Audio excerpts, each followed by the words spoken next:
Welcome back to the American Superbike Show. I'm your host, Stitch Turner, and it is one day until bikes are on track at Daytona International Speedway.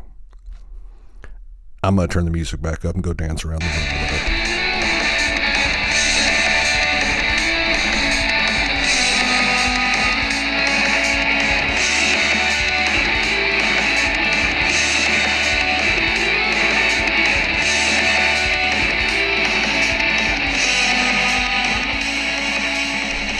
I am so glad that the off-season is behind us and the time of motorcycle road racing in North America is here again. I'm so ready to just get this 2026 season started. Before we do, we're going to tackle some of this news of the week. And the first item of our news of the week is that Two Bones Racing will be making their Twins Cup debut at Daytona International Speedway. The rider's going to be Khayden Brown, and he's going to be riding an Aprilia RS660 in the Twins Cup class.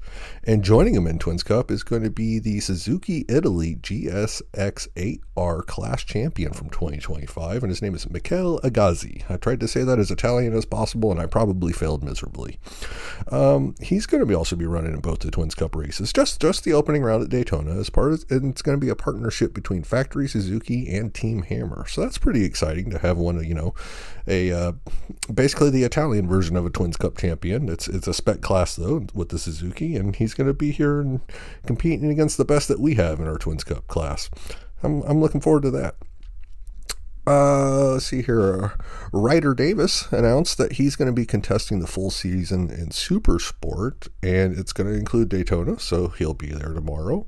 And the bike he's going to be running is a Ducati Panigale V2 in partnership between Ducati of Pittsburg and I think that's Mosites Motorsport. I hope I didn't mispronounce that, and apologize if I do.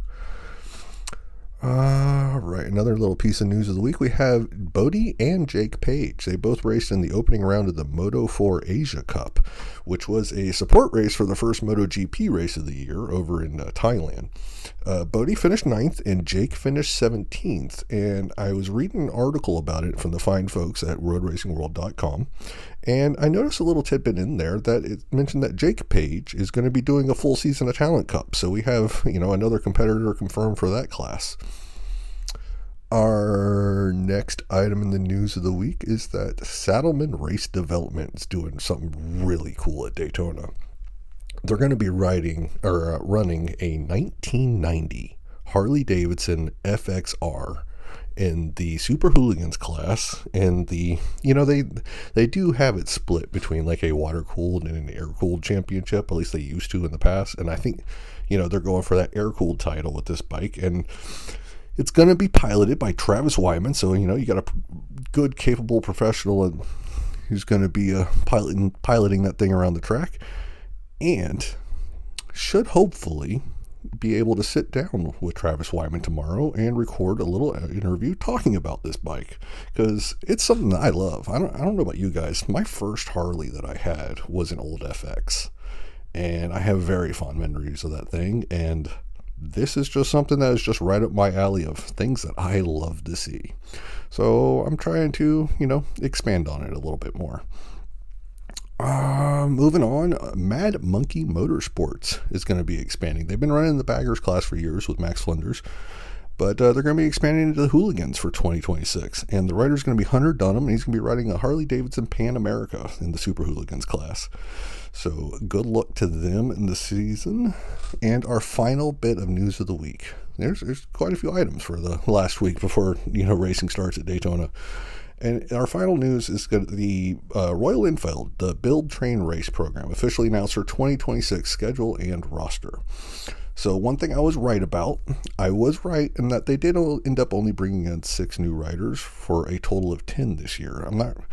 I don't remember exactly how it happened, but they typically have 12 riders every year, and they got into a little bit off balance where 8 graduated out of the program last year and leaving only 4 returnees for this year.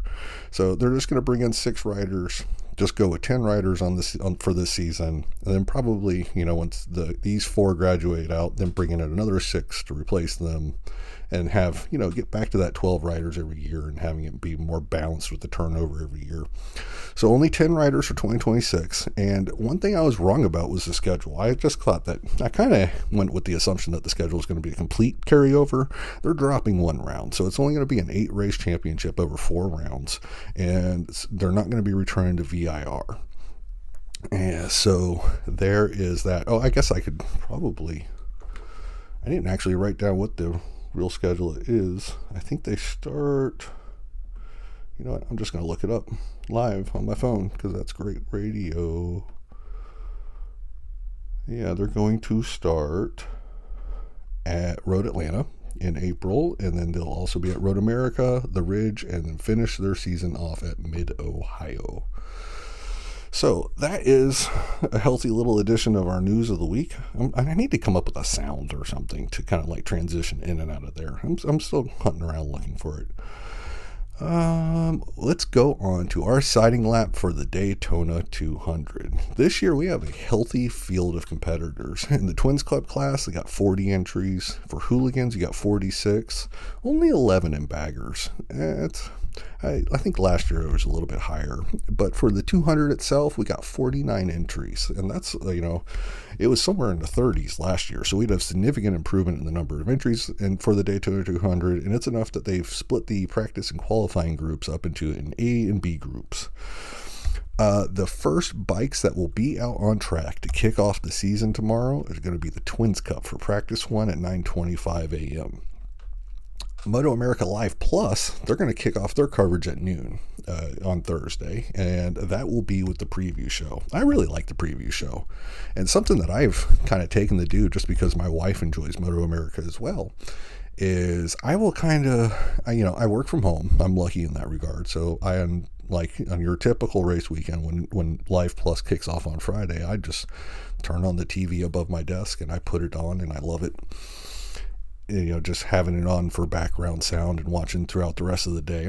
I'm not really working on a Friday afternoon anyways, more than likely at that point, unless I have something important going on, which is, it happens from time to time. But so I sit here and I watch the Action on Track live on Friday afternoons, but I don't watch the preview show live. I usually will sit there and I'll wait until after it's over to turn on the MotoAmerica Live Plus live stream.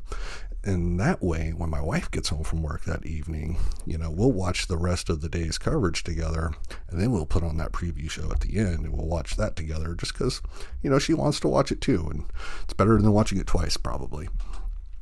All right, so that's, way too much about their little preview show that's going to kick off the coverage at noon.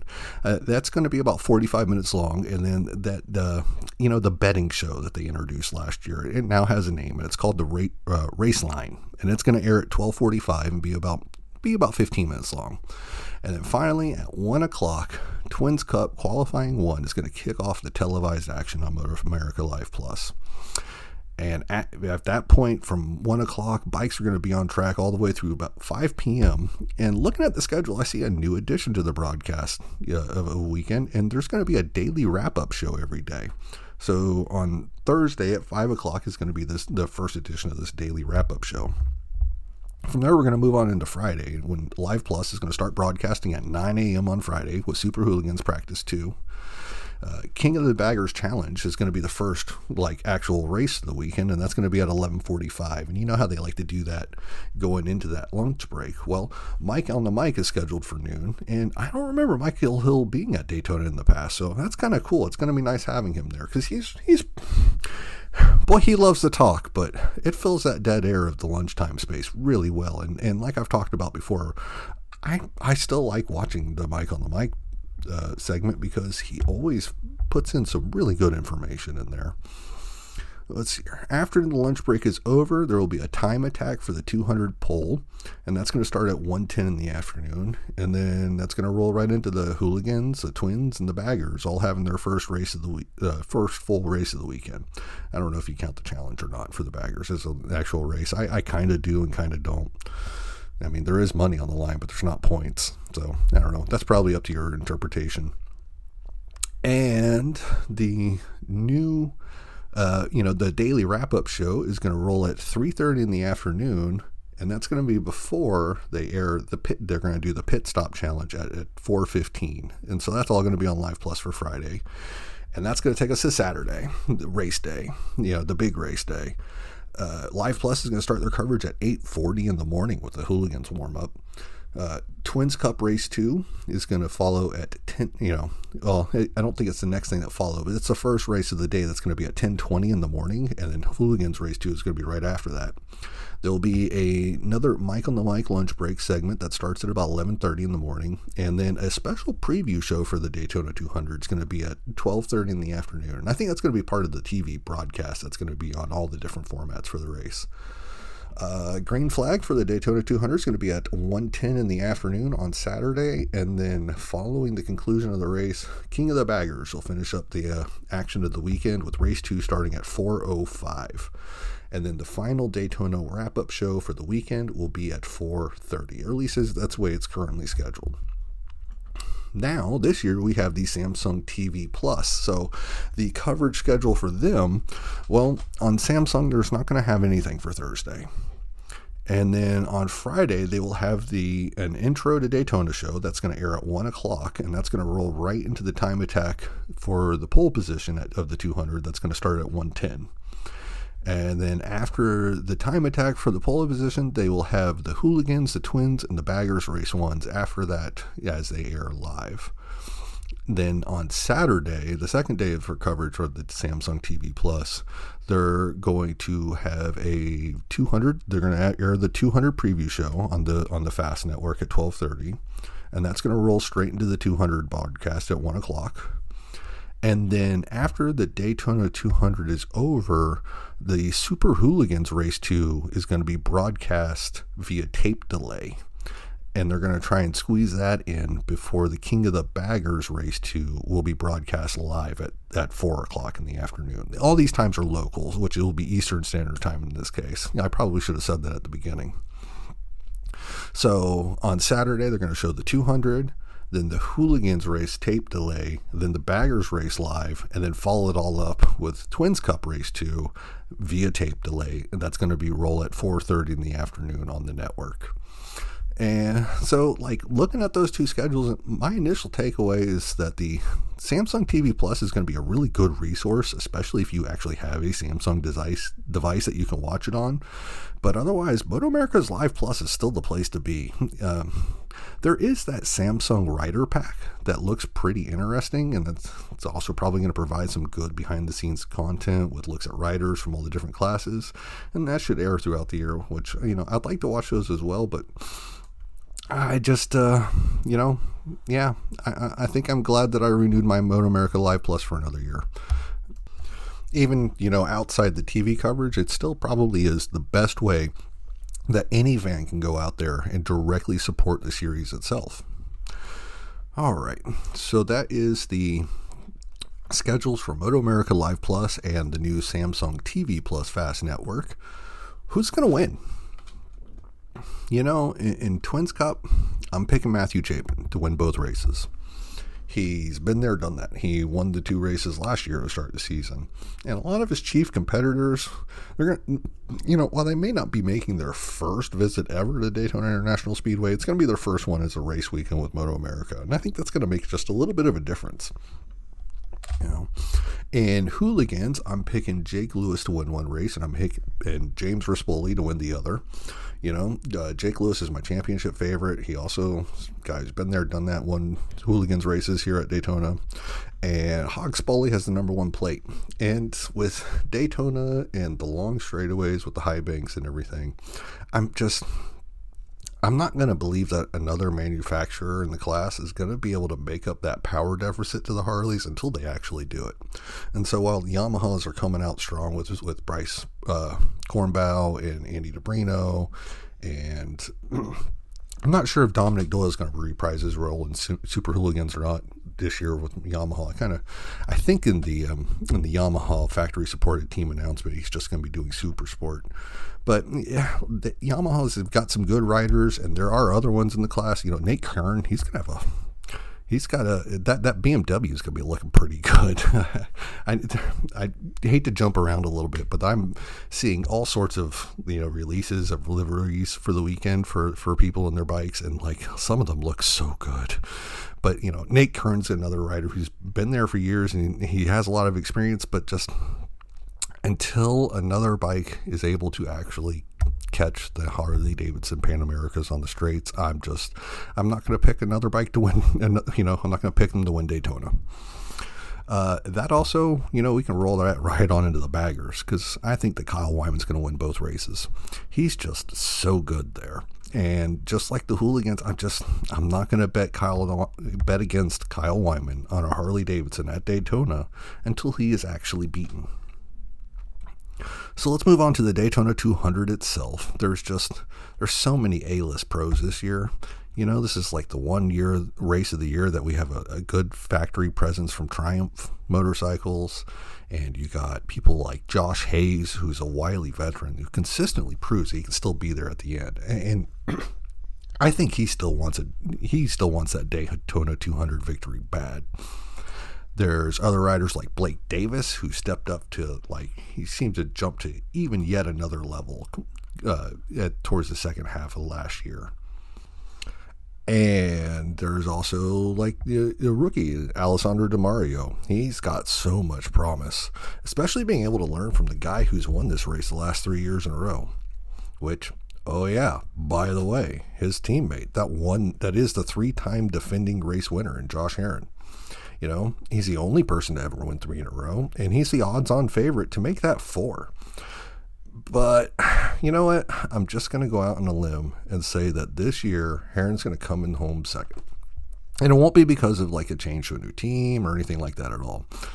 No, if anything, I think that Josh Herrin's going to move into Ray Hall Ducati is going to help lift that entire Ray Hall team more towards the front, as opposed to the struggles that they had out of the box their first season at the Speedway in 2024. But at the end of the day, winning the same race for the 4th year in a row is just really damn hard to do, especially because all your competitors are also working just as hard to improve too. And so with that, I'm going to pick Josh Herrin to finish second place among a Team Hammer sandwich, with Richie Escalante taking his first Daytona 200 victory and Ty Scott coming home third.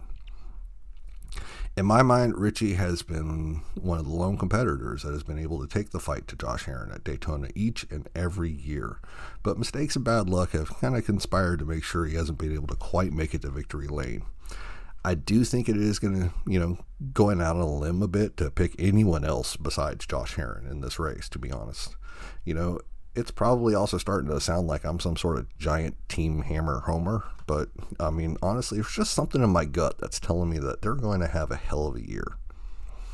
And so that's looking ahead to the weekend that's going to be at Daytona. I'm excited to be there, and if you see me, well, first of all, if you recognize me in person, you probably need hobbies, because I don't really put a lot of pictures online. But if you do happen to see me or recognize me, see me around, I will have stickers on me. And if you want an American Superbike Show sticker, well, all you got to do is just stop by and say hi, and I'll be happy to give you one.